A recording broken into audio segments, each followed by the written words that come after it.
అందువల్ల మీరందరూ ఓకే అంటే ఆ బసవేశ్వరుడి స్ఫూర్తితో మనం పెద్ద ఎత్తున పాదయాత్రకు కూడా శ్రీకారం చుడదాం త్వరలో.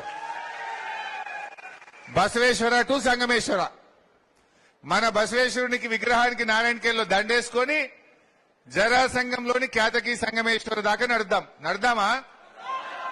ఎంతమంది నడుస్తారు పాదయాత్రకు? మీరు నడిమిట్లు ఆగుతారా, కొనెళ్తారా? లాస్ట్ దాకా సంచులు గించులు బట్టలు సర్దుకొని వస్తారా? మాణిక్రావు సభ అయితే తయారున్నా అంటుండు. ఆల్రెడీ వాకింగ్ గికింగ్ ఎక్సర్సైజ్ చేస్తుండు పొద్దుగాలేసి.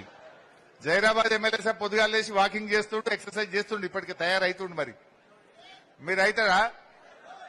ఓకే, చేద్దాం, తప్పకుండా చేద్దాం. ఈ ప్రభుత్వాన్ని ఇడిచిపెట్టేది లేదు. ఈ డీజీపీని అడుగుతున్న కాకి బుక్ ఉన్నది, కాకి బుక్ ఉన్నది తెలంగాణలో అన్నావు కదా, మరి నీ కాకి బుక్ కాకెత్తుకపోయిందా? ఎందుకు రేవంత్ రెడ్డి మీద కేసు పెట్టలేవు అని అడుగుతా ఉన్నా.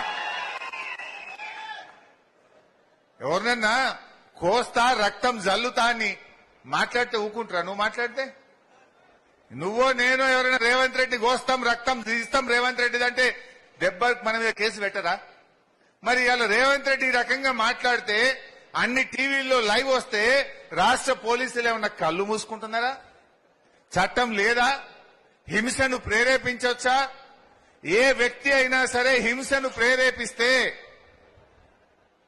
క్రిమినల్ మాటలు మాట్లాడితే, తప్పుడు మాటలు మాట్లాడితే కేసులు నమోదు చేయాల్సిందే, ఆ వ్యక్తిని వెంటనే అరెస్ట్ చేయాల్సిందే. ముఖ్యమంత్రికో న్యాయం, నారాయణఖేడ్లోని సామాన్య రైతుకు ఒక న్యాయం ఉండదు. అది ఎవరైనా అందరికీ ఒకే న్యాయం.